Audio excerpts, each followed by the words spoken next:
Olá, eu sou a Nayá, esse é o canal Libretária e hoje a gente vai continuar conversando sobre o livro Wired for Story da Lisa Crum. Se você ainda não assistiu a primeira e a segunda partes dessa conversa, eu vou deixar os links no card e na descrição. Na semana passada, nós terminamos o capítulo 5 com uma lista de controles para saber qual é a visão de mundo do protagonista. No capítulo 6, a autora entra na especificidade da história. Ela diz que a chave é a visualização. O nosso cérebro desenvolveu a habilidade de criar imagens mentais e modelar o mundo para que a gente possa ensaiar o futuro sem grandes riscos ou castigos. Para criar esses cenários na cabeça do leitor, é preciso ser específico. Crum explica que a história deve ser específica o suficiente para gerar um impacto emocional. Ela diz que ser vago nunca é uma boa opção e lista 3 motivos que fazem os autores serem vagos. 1. O autor sabe a história tão bem que não consegue reconhecer quando o conceito muito claro para ele parece completamente opaco para o leitor. 2. O autor não sabe a história bem o suficiente. Ou 3. O autor sabe a história bem e não conta para o leitor porque tem medo de contar mais do que deveria. Ela também nos dá uma lista de 6 lugares onde o específico acaba se perdendo. Então, 1. A razão específica para o personagem fazer algo. 2. A coisa específica que uma metáfora deixou clara. Uma metáfora deve deixar algo claro e os leitores devem saber o que ficou claro. 3. Uma memória evocada em um protagonista por causa de uma situação específica. 4. A reação específica que o personagem tem a um evento significativo. 5. As possibilidades específicas que passam pela cabeça do protagonista enquanto ele tenta entender o que está acontecendo. Ou 6. A lógica específica por trás de uma mudança de mentalidade. Aqui, a autora diz que apesar de precisarmos ser específicos, não é bom ter muitas coisas específicas, pois pode deixar o leitor sobrecarregado, pois o nosso cérebro só consegue reter em torno de 7 fatos por vez. Segundo Crum, as pessoas costumam dizer que os detalhes sensoriais trazem as histórias à vida, mas a menos que esses detalhes apresentem informações necessárias, eles podem obstruir a história. Aqui, ela nos dá uma lista com os motivos pelos quais os detalhes sensoriais devem fazer parte de uma história. 1. Ela é parte de uma trajetória de causa e efeito que se relaciona com a trama.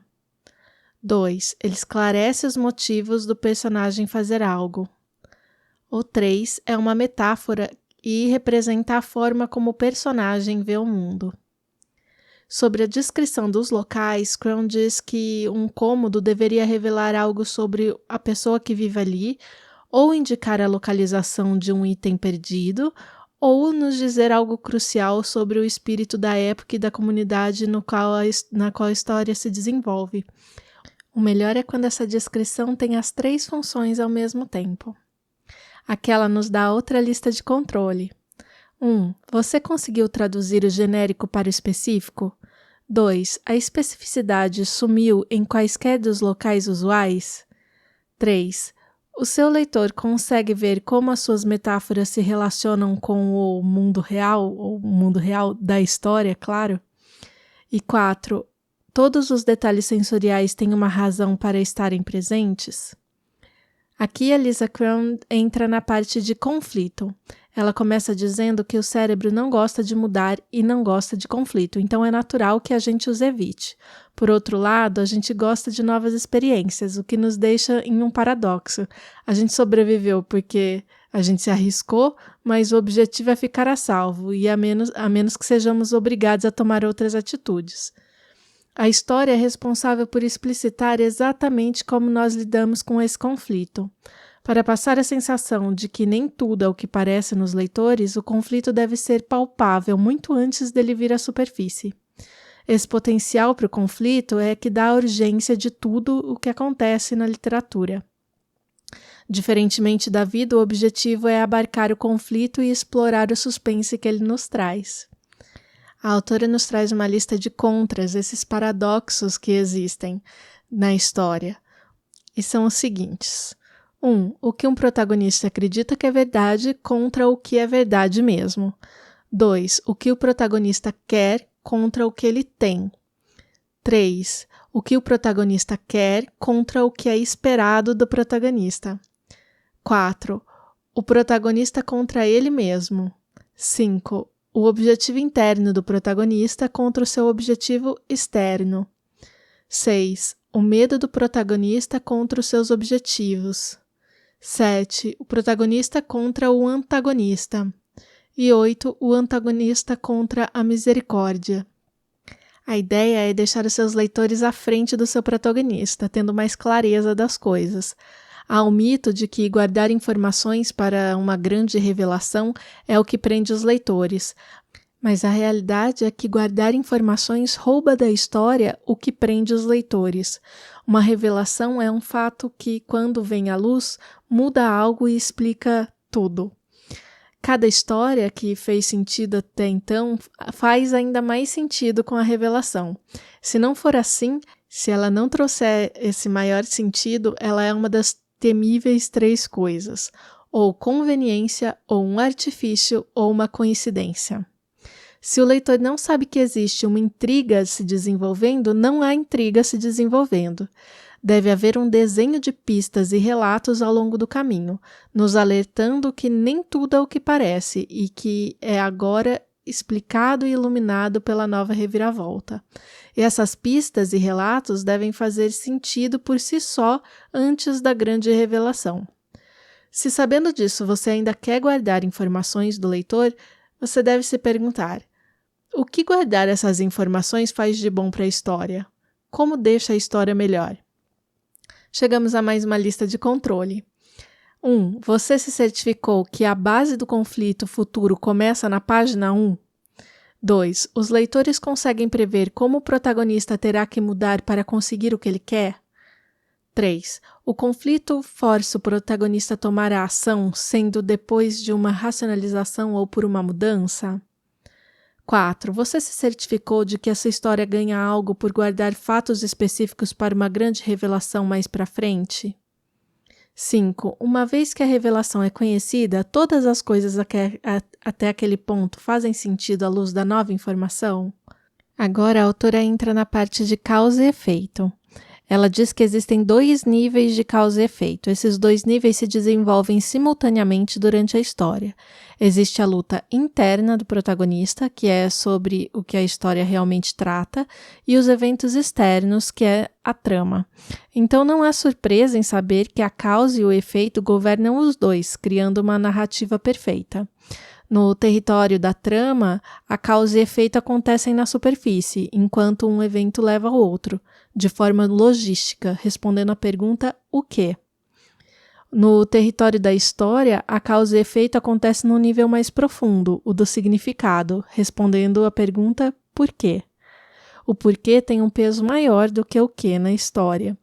Existe um mito de que devemos literalmente mostrar ao leitor ao invés de contar, como ao invés de falar que o personagem está triste, mostrá-lo chorando.